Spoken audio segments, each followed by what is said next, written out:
Jadi antum setelah membaca Al-Fatihah, seharusnya antum mencari surat-surat yang dibacakan sesuai dengan kebutuhan antum.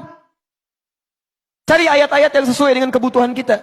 Karena dari Al-Fatihah sampai dengan An-Nas itu semua berisi kebutuhan kita. Saya baca cepat ya. Tapi nggak usah ditulis. Saya ulangi, tidak usah ditulis. Ya, saya bacakan saja. Misal, sebelum lahir, tadi kan ikhtiarnya Quran surah kedua Quran surah ketiga ayat 38 sampai 39. Keadaannya Quran surah 19 ayat kedua sampai dengan ayat ke-11-nya. Begitu dia mulai mengandung, bagaimana kandungannya supaya baik, Quran surah ke-7 ayat ke-189.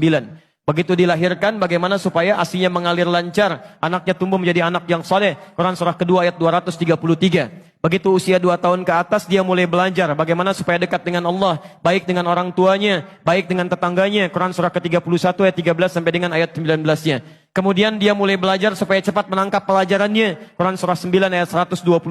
Supaya meningkat prestasinya, Quran surah 58 ayat yang ke-11. Kemudian dia mulai meningkat lagi pendidikannya, mulai mendapatkan teman-teman bergaul. Bagaimana supaya tidak bisa merubah keadaannya, supaya lebih dekat dengan Allah, tidak terjebak dalam pergaulan bebas. Quran surah ke-49 ayat ke-13-nya. Ada yang serius datang mau melamar, bagaimana menyikapinya? Quran surah ke-4 ayat yang ke-4.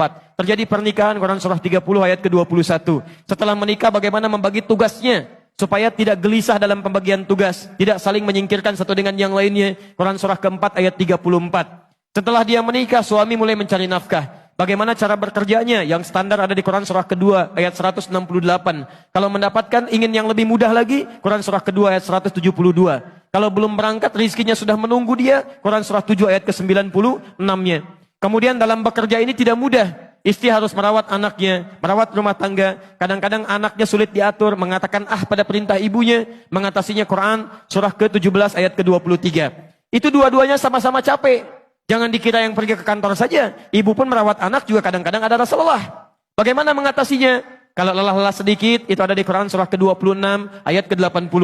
Kalau sudah mulai menjadi penyakit, bahkan kata dokter nggak ada obatnya, bagi Allah nggak ada yang mustahil. Quran surah ke-21 ayat 83 sampai dengan 84. Kadang-kadang Anda yang bekerja, ada orang yang tidak suka dengan Anda. Ada yang usil, ingin menyingkirkan Anda, menyungkurkan Anda. Ada perlindungan dari Allah di Quran surah ke-17 ayat 79 sampai dengan 81. Kalau ada yang membuat diri Anda tersesat, sampai mengatakan, ya Allah kenapa dia begini, ya Allah apa nggak ada solusinya? Selalu ada. Amalkan di Quran surah ke-21 ayat 87 sampai dengan ayat ke-88-nya. Sampai Anda beraktivitas lagi, mendapatkan kesenangan hidup, harta mulai melimpah, Masya Allah, rumah semakin luas. Syukuri itu semua dengan mengamalkan tuntunan di Quran surah ke-14 ayat yang ke-7-nya. Tapi ketika datang ujian, tingkat ujian bisa macam-macam. Ada yang ringan, yang menengah, kemudian yang kuat.